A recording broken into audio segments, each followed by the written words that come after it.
Hey Kelly, what's up, man? Hey, Alex. Good to see you, buddy. We're about to do a dead ends episode, right? Oh, I love these. These are Yeah, these are fun. Yeah. and What these are what about things that normally we talk about people that aren't around anymore. This is when we talk about anything that's not a person that's not around anymore, right? Yeah, we've had some fun with these with CD-ROMs and photomat and water fountains and all kinds of fun stuff. So I know we say we don't take requests. That's famously something. Oh, you take requests. You've taken a number of requests. You've said that more than me. You've taken a number of requests from your mom. I think when it comes to this duo, like I'm the nice one and you're kind of the Good cop, bad cop. yeah, yeah. And I'm not making an exception here, but I will tell you we have a super listener, Chris from Austin. You know Chris? Oh, Chris from Austin. Yeah, I think I've seen his emails and stuff. I think Yeah, I know who he yeah, is. Yeah. yeah. And he recommended a subject for dead ends that was already on my. I have a list. I don't know if you have a list, but I have a list of things to talk. And this was the next one up, anyways. You're not only the mean one, you're also the organized one.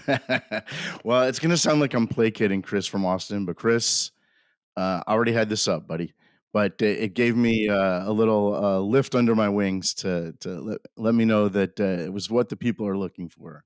Chris is kind of Yeah. the what would you call him, an avatar of our listening audience. Like I think of Chris when I think of who's out there. Yes. I think he even has a Dirt Nap City t-shirt, He so does. he I is think he got the really first one. he did. Yeah, he got the very first Dirt Nap City t-shirt. That'll be worth something someday. Hold on to that, Chris. Just like a AOL CD still in its packaging. Have you ever mentioned Patreon on here, or is it a secret? Oh, no, no, it's not a secret at all. As a matter of fact, we do have our first Patreon as well. Al from Austin. So how would somebody? What is Patreon, and how would somebody get on there? Well, Patreon is a way to support the show financially. And, we have to pay every month for hosting. We have to pay for this platform where we do our recording. And then, of course, there's just our time and all that sort of thing. We're not trying to make a bundle on this, but we're also trying to kind of break even. So if you were to go to the Patreon link, which is in the description, and, join for a very small dollar amount, you would get all kinds of shout outs. Probably get a t-shirt or a sticker right out of the gate because we don't have very many, at least for the first few people who support us on Patreon. So it's just a click below and you just sign up and it's like 3 or 4 or 5 bucks a month. You'll be supporting our show. And when we have hundreds or thousands of you, we're going to quit and do this full time. Hundreds of thousands. Hundreds or thousands. So if we have 100, we're gonna quit. No, Do this full hundreds time, with an S. It would have or to be two, oh, two, 100, 200. 200. soon as we Yeah. soon as we get to 200 Patreon, we're both quitting our jobs. At $3 a month, that's $600. Split two Split ways. that. Yep. I think that's a good plan. I'm gonna go tell my Okay. wife. Yes, yes. I'm not gonna tell my wife. I'm keeping that one a secret. She better get a job. Well, Chris and I want to talk about the Sony Walkman. Oh, yes. Before there was a Sony Walkman, let me just take you back to the mid 70s. And we used to ski a lot. I grew up in Michigan. We used to ski, and we had a family friend who liked to listen to music while he skied. So he took like the cassette player you had like in the library, you know, Oh, the little flat one with the the big flat one. buttons? Yeah, with the big Yeah, buttons. and the record button was red? Yep. He would take one of those and he would duct tape that around his chest like a suicide bomber. Well, He okay. duct taped that to his chest, and then he would put on these big cans like the ones that we're wearing now, but imagine Yeah. the kind they had in the 70s that were heavy, Yeah, yeah. you know? And he would plug that into the tape player and he would play music while he skied. This was like 1970. This is predates the Walkman by about 5 years. So he's playing like Sonny and Cher at this point. Um, I actually think he was into a band called Roxy Music. You remember them? Oh, I do remember Roxy Music, yeah. Yeah, he was into early Talking Heads. Okay, okay. The sort of Um, the earliest new wave. yeah, yeah, yeah, exactly. And, the thing is that even taped down, whenever because he let me, try this, and the tape didn't do well with bumps. Anytime there was a mogul or something that you're going over, it would kind of, the shock. Probably didn't do well with the cold either. I don't remember that. I just remember it being real cumbersome because you're wearing gloves and just having to open your coat and then push play and then close it and then like I said, whenever there was kind of shock or bumps, it wouldn't skip like a record would, but it would sometimes turn off and Yeah, sometimes it would the button would get hit. yeah, just all kinds of problems. But he persisted. But at the same time he was doing this in our little town in Michigan, the founder of Sony, Masaru Abuka, was doing the same thing while he was walking. He wanted to listen to his music. Now, this guy was the head of a big company, that was a big electronics company. So he asked one of the development teams to make him something that he could listen to while he was on his morning walks. And Okay. they came up with this portable cassette player and brought it to market. You know what year it came out? I'm gonna guess 82, 1979.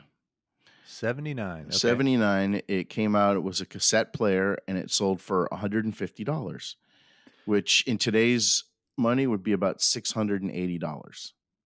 Okay, so let me just interject real quick because I do have a quick story.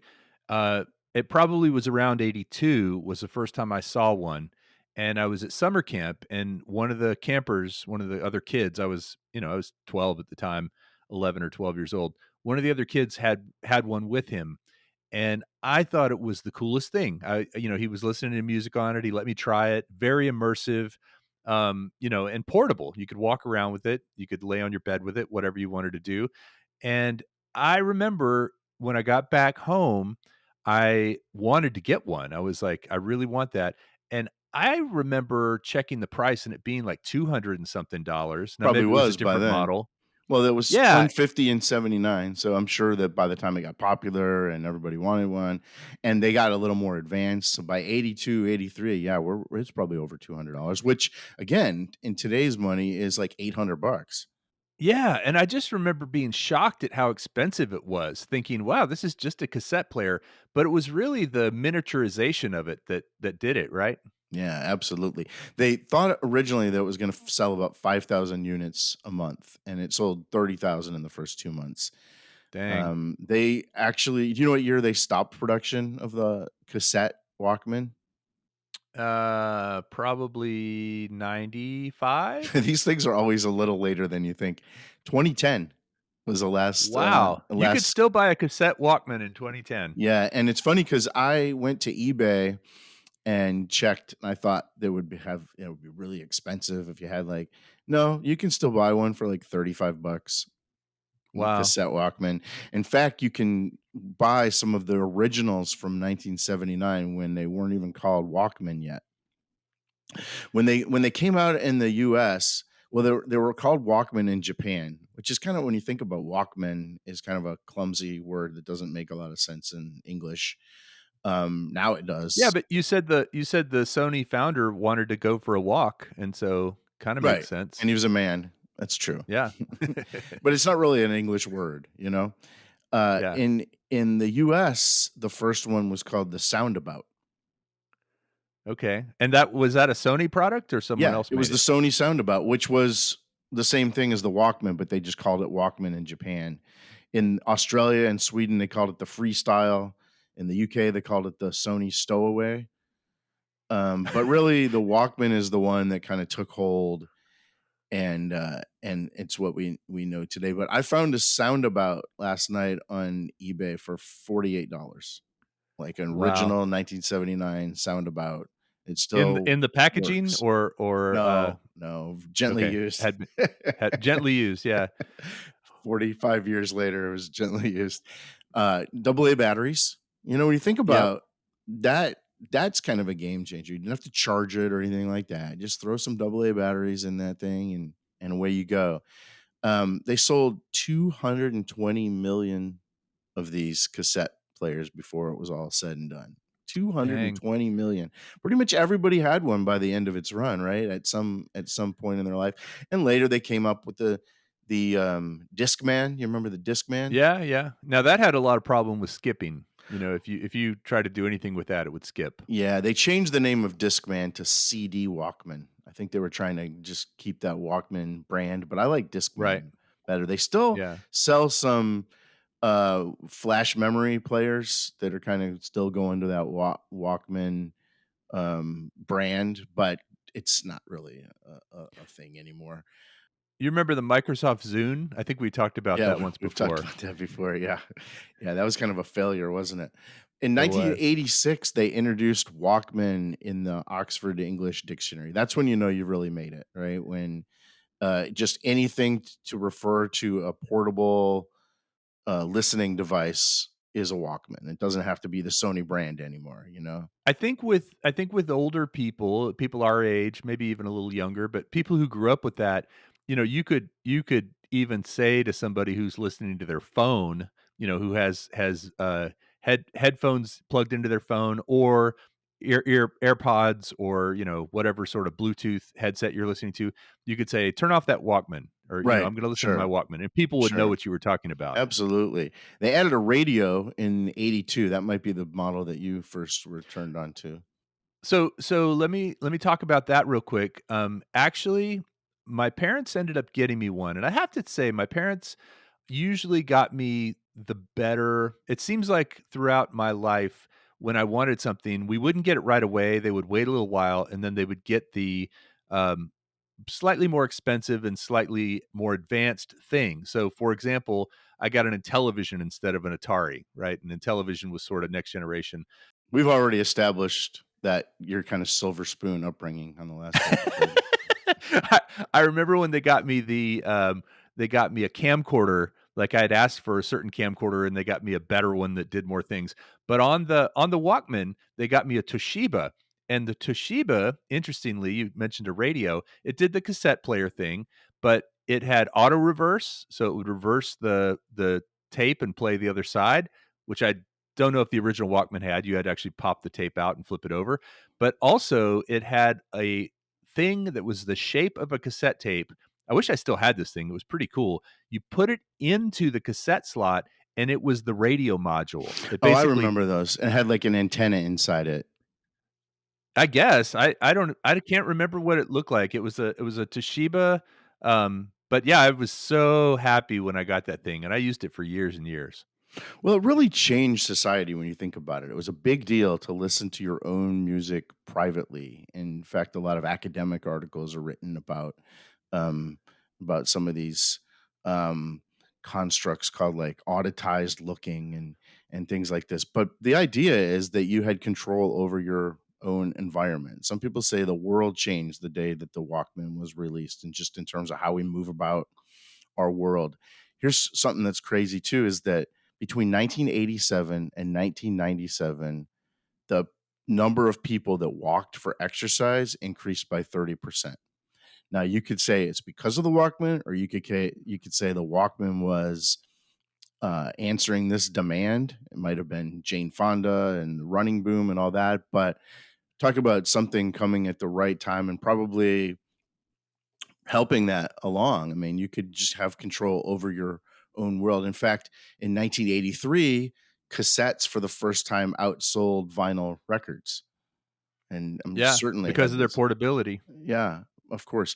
Now, the founder of Sony, he thought that if people were kind of shutting down and putting this Walkman on, that it would be rude to have those in public. So he had what they called a hotline switch, and you might remember these on some of the early ones, where if someone was trying to talk to you, you push a button, and it had a microphone, so it would make the music softer and then amplify what the person was trying to say to you. They had like a microphone because he thought that people would want to talk to you, and it would be rude to not talk to them.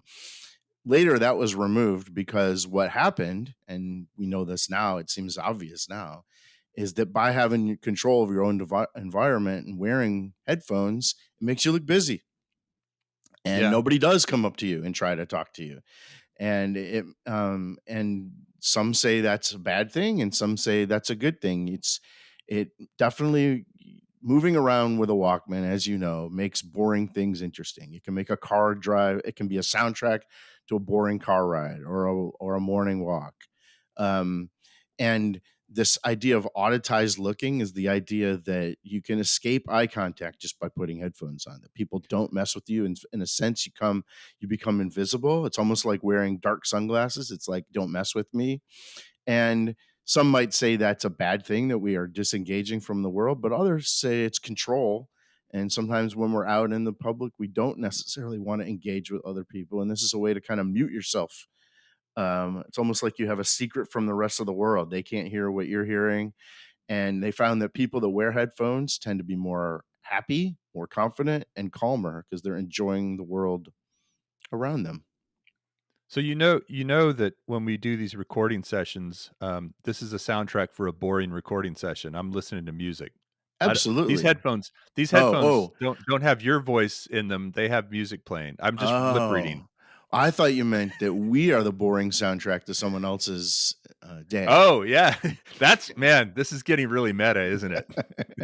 There's a statue. You remember the sports Walkman, the yellow ones? Yeah, yeah. Yeah, there's a statue of a sports Walkman in Tokyo. At the 40th anniversary of the Walkman, they erected a statue in downtown Tokyo. So that was 2019. So you Wow. can go visit add that to the list of things we need to check out. Statue of a sports Walkman. So also, the other sort of I guess next evolution of this, the Meta Quest, and then the new Apple VR Yeah. headset, or AR, augmented reality, virtual reality. They're calling it something else. It's something computing. They're using a new term for it. I can't remember, augmented computing or spatial computing, I think is what they're calling it. But uh, if you haven't seen it, Casey Neistat did a video where he went all around New York City wearing a set of those Hmm. glasses. And what's interesting, like you were talking about the pass through for audio, now they have a pass through for video. So you can see everything that's going around. You can hear people around you, but then you can also see. You could be listening to Dirt Nap City. You could be watching YouTube videos while you're walking down the street and still see what's going on in the street. It's So it's crazy. kind of transparent. You can kind of Yeah. see through the picture. Yeah. I'm thinking right now it doesn't make you invisible though. It makes you stand out if you're wearing those glasses now. Yeah, Look yeah, like a weirdo. stand out like a weirdo, not like a standout. Standout sounds very positive. I think if I saw somebody walking down the street wearing a pair of those glasses, I'd think they were more of a weirdo. Throw something at them. Well, yeah, of course, kick them. Well, Alex, thank you. That's quite a memory lane. And Chris from Austin, thanks for that suggestion. We really appreciate it. I'll make sure to get you a Dirt Nap City sticker. All right. Take it easy, Kelly. Bye. All right, let's hit stop on the cassette and stop.